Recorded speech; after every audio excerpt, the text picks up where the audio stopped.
सुंदर होते. त्यांना न काही रोग व्हायचे नाही तर काही परेशानी. मी आता या गावाचा प्रधान.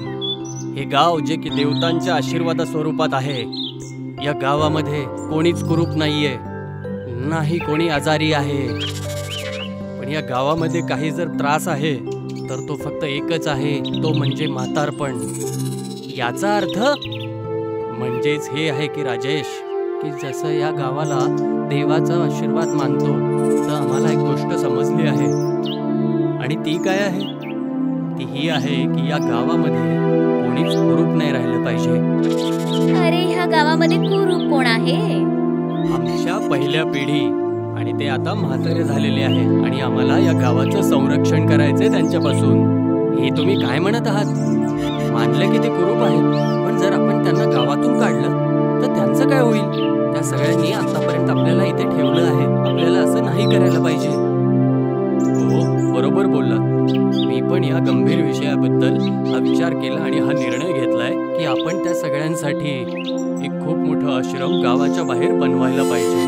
आणि त्यानंतर त्या सगळ्यांना तिथेच राहण्यासाठी सांगू.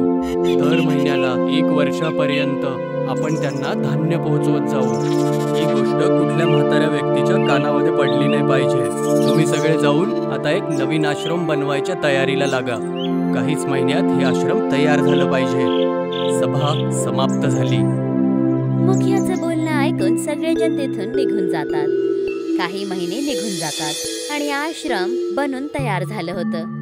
मुखियाने गावाच्या सगळ्या म्हाताऱ्या लोकांना त्या आश्रममध्ये पाठवून दिलं, ज्यामध्ये मुखियाचे बाबा आणि गावाचे बाकी म्हातारी लोक सगळेजण होते. सगळ्यांना आश्रम मध्ये पोहोचवलं. चला बाबा, आता सगळ्यांचे मुखिया तुम्हीच आहात. 1 वर्षापर्यंत प्रति महिना मी तुम्हाला राशन देईल आणि अन्य सगळ्या सुविधा देईल. मग तुम्हाला स्वतः परिश्रम करावा लागेल.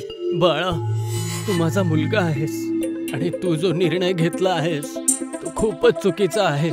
हा जो सुंदरताचा अहंकार आहे तुम्हा सगळ्या युवकांमध्ये, हा तुम्हाला एक दिवस घेऊन डुबेल.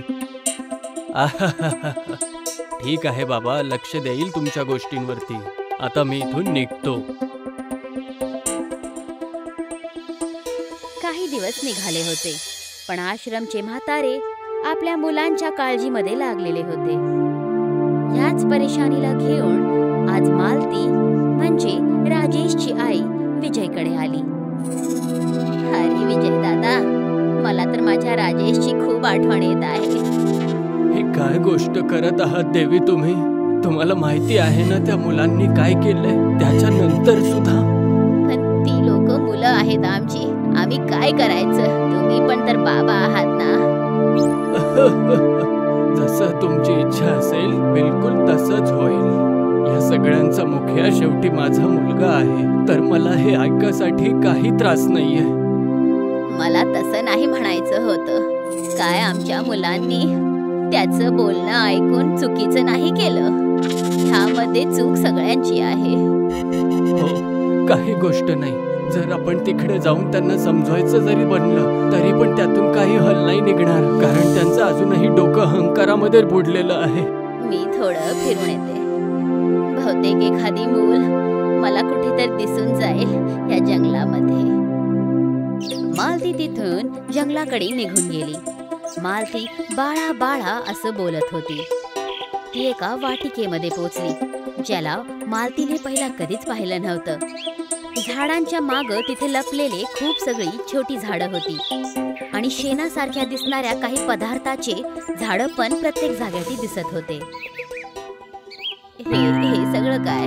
किती वेळा ह्या जंगलामध्ये आले आहे, पण आजपर्यंत मी हे नाही पाहिलंय. तेव्हा तिथे वाटिकेमध्ये एक देवी प्रकट होते. प्रणाम देवी. मी ह्या वाटिकेमध्ये राहणारी देवी आहे, जिच्या प्रभावाने तुमचं गाव सुंदर आहे आणि रोगापासून मुक्त आहे. तुमचे खूप खूप आभार देवी. तुमच्यामुळेच आज आमचं गाव किती जास्त आबाद आहे. हो, पण बहुतेक माझ्याचमुळे आज ह्या सगळ्यांमध्ये अहंकार जागला आहे आणि त्याने आपल्या अहंकारामध्ये येऊन तुम्हा सगळ्यांना गावामधून बाहेर काढले आहे. नाही नाही, असं काहीच नाहीये देवी. हे तर आमच्या परवरिशमध्ये काहीतरी कमी झाली असणार. जे काही कारण असो, पण त्यामध्ये भागीदार तर मीच आहे. म्हणून ही गुप्त वाचिका मी तुला दाखवली आहे. पण हे शेणासारखं दिसणारं पदार्थ काय आहे? ही या वाटिक्याच्या फळां आणि फुलांपासून बनलेला एक लेप आहे, जे तुम्हा सगळ्या म्हाताऱ्यांना तरुणांसारखी शक्ती प्रदान करेल. काय खरंच? हो, तुमच्या चेहऱ्याच्या सुरकुत्या पण गायब होतील आणि तुम्ही सगळेजण परत सुंदर दिसाल. तर मग काय आम्ही परत त्या गावामध्ये राहू शकणार? ह्याचा निर्णय तर मी तुम्हा सर्वांवर सोडते. जसं तुम्हाला पटेल तसं तुम्ही ह्या लेपचा प्रयोग करू शकता. देवी तिथून गायब होऊन जाते आणि मालती आपल्या आश्रम मध्ये परत जाते. आश्रम मध्ये विजय त्याच झाडाखाली बसलेला होता. तेव्हा मालती त्याच्याकडे येऊन तो लेप दाखवते. हे बघा, आपल्या सर्व दुःखांचा निवारण. असं काय आहे जे ह्याच्यामध्ये जो ह्या दुःखांचं निवारण करेल? हे तर शेणच वाटत आहे, पण याचा सुगंध तर असा आहे की असं मानलं जातं की याच्यामध्ये खूप साऱ्या आयुर्वेदिक गोष्टी आहेत. मालती विजयला देवी बरोबर घडलेली सगळी घटना सांगते. ओह, सुंदरतेचा लेप आहे का? हो, ह्याला फक्त चेहऱ्यावर लावून थोडे वेळ ठेवायला हवं आणि मग जेव्हा हे वाळून जाईल तर काढून टाकायचं. अच्छा, पण मालती, माझी इच्छा नाहीये की यामुळे आपण त्या गावामध्ये जाऊन जोडायचं. याचा अर्थ असा आहे की आपण त्या गावामध्ये जर गेलो तर मुलं आपल्याकडून काही शिकू नाही शकणार. हो, तुम्ही बरोबर बोलत आहात. ठीक आहे, जसं तुम्ही बोलाल. आता आण त्या लेपला आपण आपल्या चेहऱ्यावरती लावून बघू. मालती आणि विजयने त्या लेपला चेहऱ्यावर लावलं. दोघांच्या सुरकुत्या गायब झाल्या होत्या. ते दोघे पहिल्यासारखे तरुण झाले होते. अरे, आपण तर तरुण झाले आहोत. हा, तरुण तर झालो. बस आपला आवाज म्हाताऱ्यांसारखा झालाय. मालतीने त्या लेपला सगळ्या म्हाताऱ्यांमध्ये वाटून दिलं आणि सगळेजण तरुण झाले. ही गोष्ट सुंदरपूरच्या गावाच्या मुखियाला कळाली आणि एक नवीन पंचायत बसवली. त्या लेपला त्या आश्रमात नाही, या सुंदरपूर गावामध्ये पाहिजे. खरं बोलले तुम्ही. हा सगळा चमत्कार जरूर त्या जंगलमध्ये कुठेतरी आहे. मी त्या लोकांना तिथे जाताना बघितलं होतं 2-3 वेळेस. पहिल्या दिवशी तर ते तसेच म्हातारे दिसत होते, पण काहीच दिवसामध्ये त्यांच्या चेहऱ्यावरून सगळ्या सुरकुत्या निघून गेल्या. चला, आपण पण त्या जंगलामध्ये जाऊ, कारण नंतर ते म्हातारे त्याचा वापर न करो. आपल्या सगळ्या सुंदर युवक आणि युवतींसाठी आहे, नाही तर त्या म्हाताऱ्यांसाठी नाहीये. बरोबर बोलत आहात मुखियाजी. हा, चला त्या जंगलाकडे. राजेश, पुढे चल आणि आम्हाला रस्ता दाखव. मुखिया आणि त्यांची पलटण जंगलकडे जातात आणि तिथे पोहोचून तिथे बघतात की तिथे एक वाटिका आहे, जिथे लेप आहे जे शेणासारखं दिसतं. काय ही तीच वाटिका आहे? हो, वाटत तर तीच आहे, पण मी एवढं लक्ष देऊन तर नव्हतं बघितलं. पण ही तर शेणासारखी दिसत आहे. काय ह्याला आपण चेहऱ्यावर लावू शकतो? हा, लावा याला सगळे. 4 जण त्या लेपला लावतात आणि थोड्या वेळासाठी थांबतात. 4घांचे चेहरे लेप लावल्यामुळे म्हाताऱ्यांसारखे दिसतात. तेव्हा तिथे एक देवी प्रकट होते. मूर्ख मुलांनो, तुम्ही कोण आहात? काय तुम्ही आम्हाला असं बनवलं आहे? तुम्ही असं का करत आहात आमच्या सोबत? तुमच्या सारखी मूर्ख आणि अहंकारी मुलं जी आपल्या आई बाबांना घरातून हकलून आश्रम मध्ये ठेवतात, त्यांच्यासाठी ह्याच्याहून चांगली सजा होऊच नाही शकत. आता जा आणि आपल्या आई बाबांची जाऊन क्षमा मागा. तेच तुम्हाला माफ करतील. पण आता आम्ही तर कुरूप झालोय. पण आता आम्हाला का माफ करत आहात?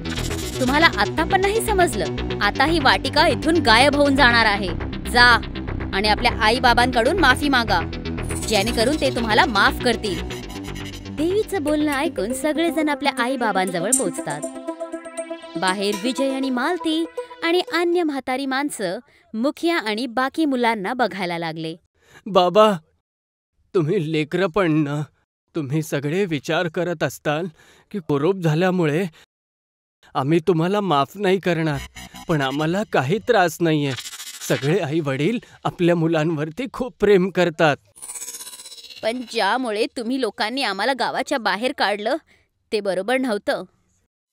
हो, त्याचमुळे आम्ही तुम्हाला माफ नव्हतो करत आणि ना तुम्हाला समजवायला आलो.